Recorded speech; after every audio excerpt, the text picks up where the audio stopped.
Options are financial contracts that give you the right to buy or sell an asset at a set price by a certain date.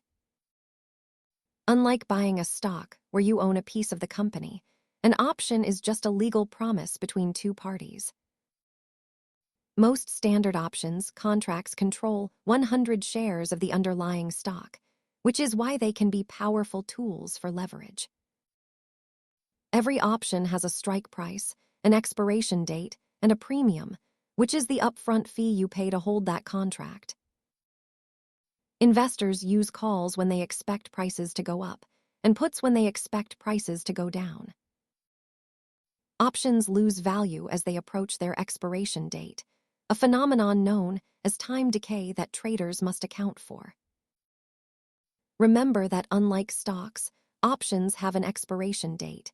If your prediction is wrong, the entire value of your contract can vanish. Options carry significant risk and are complex instruments.